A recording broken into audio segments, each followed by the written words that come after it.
far into this, but there are two basic ways that that's done in the nation. One is by the day that a student is enrolled in a SPED program. The other one is by the service that that student gets.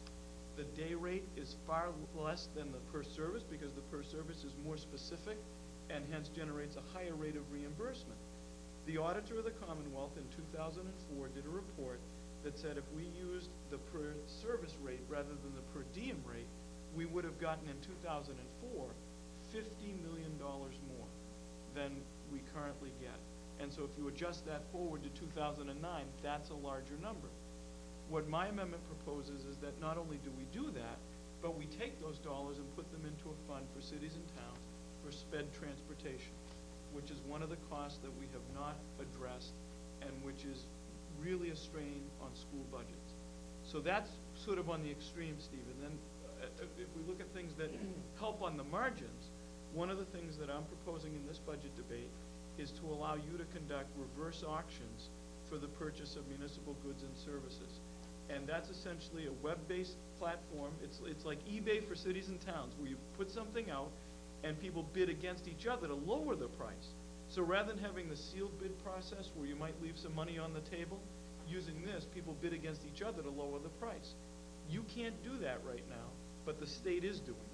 So we're trying to give you the authorization to be able to do that. And then the largest thing and the most impactful thing is an area where I think the Municipal Relief Commission, frankly, has missed the mark completely. And that's on the issue of health insurance. The process that's outlined in the report is not workable. It's punitive. It puts municipal governments at an unfair disadvantage at the negotiating table. So what I'm proposing is something different that's actually much akin to what the MMA has proposed, which is to say that the GIC is the standard, and you're able to get into the GIC without collective bargaining in terms of plan design. Anything more than the GIC in terms of deductibles and copays, you have impact bargaining for. I think that's a fair compromise. We're going to try to get it done.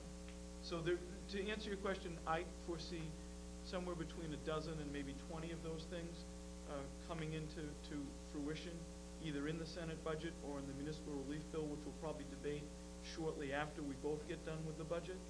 But I would suggest to you that there are some things in that report that you don't want to move forward. And there are a core of things that are good, and we're going to try to pursue those as much as we possibly can. As far as the likelihood of some of these things passing, obviously something will stick.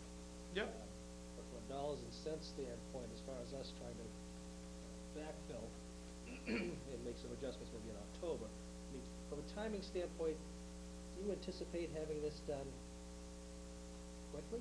Yes.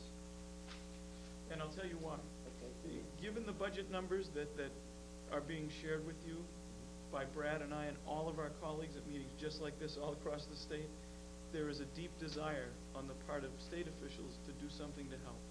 Because we know what we're telling you is not good news. We know that the numbers we're giving you are the worst that have been seen in quite a long time.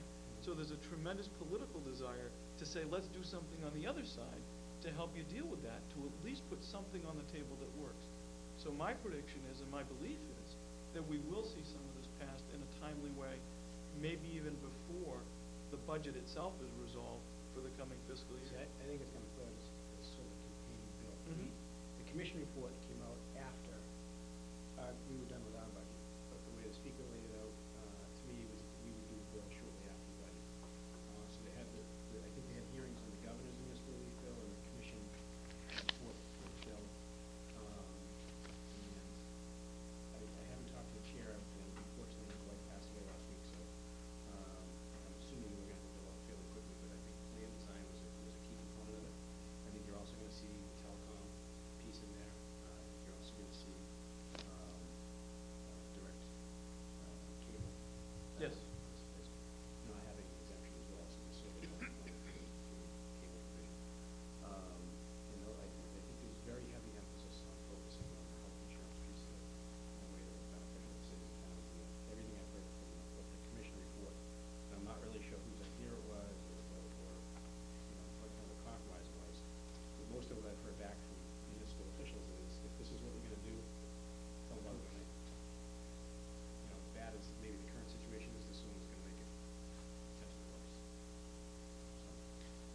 try to take the things that work, and again, we've been advised by lots of local officials, and we're still willing to listen to thoughts that you might have, but we're gonna try to take some of the things that work and get them done.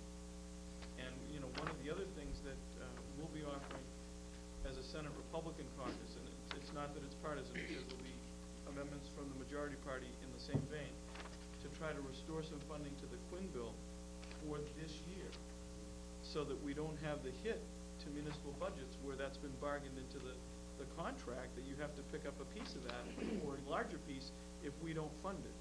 So because we see it as an alternative form of local aid, we're gonna undertake an attempt to restore those dollars with full knowledge that this is an area that will change. I don't think there's anyone on Beacon Hill that believes the Quinn bill next year will be the same as the Quinn bill this year. But as far as the funding of it, we're trying to make sure that we make cities and towns as close to whole as we can. Yeah, but in some instances, and specifically our instance in relation to the Quinn bill, we just settled a one-year contract for zero with the police department, and in doing so, we agreed to fund our portion of it. Now, in our collective bargaining agreement with the union, if the state doesn't pay their 50%, we don't have to make it up. But from what I understand, we're a rare breed. You are. Right, and that's one of the issues with. So if that's the case again, it does nothing for the town of North Reading, and it does a lot more, other than hurt and harm our local police officers, who are not gonna get funded because of the collective bargaining agreement. They're basically taking a 12.5% salary decrease as a result of the collective bargaining agreement that we've held fast to. Where other municipalities and police officers in other municipalities are actually gonna be getting funded. Fairness issue and dollars and cents issue from our standpoint. Part of our concern is exactly that, though. There's been a certain set of rules, and now something's gonna change, but we think you need time to adapt to those changing rules. So what we're trying to do is come as close to what we've done in the past, but put everyone on notice that this is a program that's gonna change. And my prediction is that it will not, in the future, allow new enrollees. Yeah, it's gonna be a wild retreat, obviously. Question, in the area of municipal construction, is there anything, you know, typically, I use this as an example, we'd like to replace the windows in Town Hall. Now, if this was a private building, we'd call a window contractor in and they'd put them in. Under the state law, you know, we've got to hire a project manager because it's a fairly large project, and we spend all this money, and putting even the prevailing wage aside, it costs us a lot more money. And it seems to me that in the rules of construction, right, rather than having dollar limits on when you reach each plateau, it ought to be based on some combination of dollar and complexity, because replacing windows isn't a major construction job. Well, I've heard most of it. I think the auditor had done something that was actually, I think one of the, some of us was certainly going along with Bruce has in the Senate, but trying to raise some of those thresholds quite a bit, because they're pretty low. I know that's something that the union is trying to do as well. We do have an amendment, Bob, to use sound business practices as opposed to some of the 30B practices, but it's for relatively low dollar amount. Mhm. So that a lot of the little things that you'd like to do that we consume more time getting ready for the project than you do undertaking the project, we can try to address. But the issue of complexity, frankly, is not one that we've looked at yet in terms of amendments or changes to the law, but it's a good suggestion, and we'll be happy to look at it. I would appreciate it if you would. There's some members of ENRO here, and they had given me 2 or 3 questions they wanted asked, and I think you've covered most of them, but if Mrs. Bailey or someone has any questions, I'll open the floor to your questions for our reps. Thank you, Mr. Chairman. You did largely cover them, but I guess I just have one follow-up. To the extent that stimulus dollars are used to backfill the FY '09 Chapter 70, will any of that be deducted from the stimulus dollars we were to expect for FY '10 and FY '11? I think it was some $850,000 for North Reading, again, designed to bring us to foundation. Is it going to be netted out in any way, or?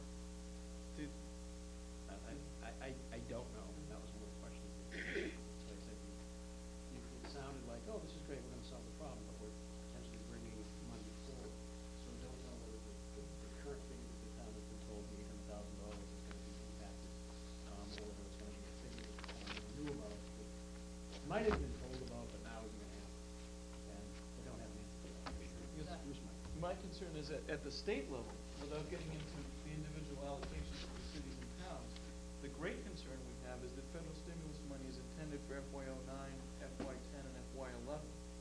And what's being done is a front loading of the use of those dollars. So I'm unable to fully explain to you what will happen in terms of individual allocations, but from our perspective, there'll be less stimulus dollars available in '10 and '11 by virtue of the fact that we're using more on the front end of the process. And that's a very substantial concern. I think a piece of the answer is gonna be that of the pool of money that was gonna be fiscal stabilization, part of it was supposed to go through K through 12 education, and then some of it for higher education. You're shifting dollars towards K through 12 potentially because of this, some of that money that might have been available for higher education, that pool of money is gonna be reduced. When I was talking to the chancellor, that's sort of their concern. Because the superintendent of schools in North Reading put forth what appeared to be a fairly conservative way of spending the funds over a 2-year period, fiscal 10 and Yeah. 11.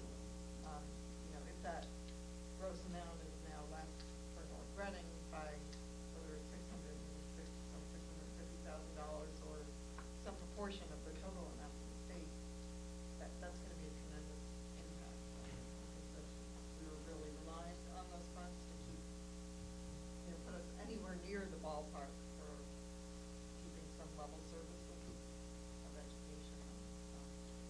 It would be helpful to know that, or critical to know that. The concern that we have is that fiscal year 2011 is not going to be better, if it's better at all, from fiscal year 2010. So trying to use these resources judiciously is critically important, as you point out.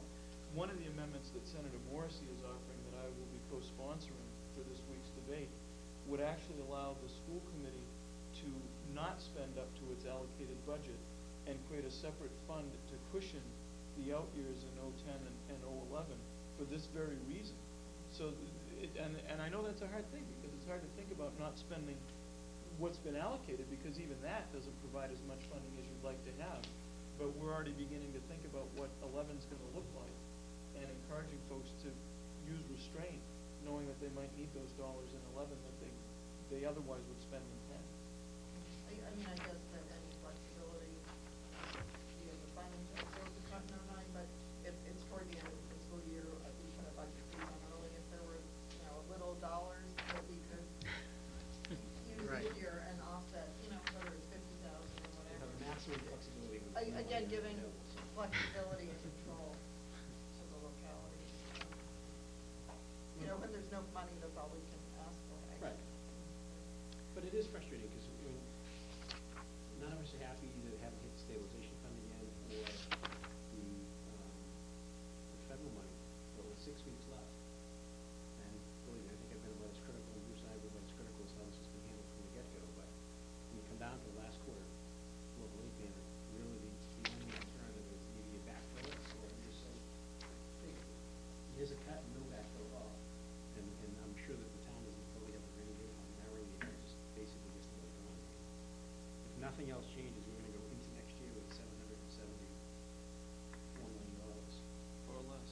Or less, because you guys did a draw on it. Right. Senate budget.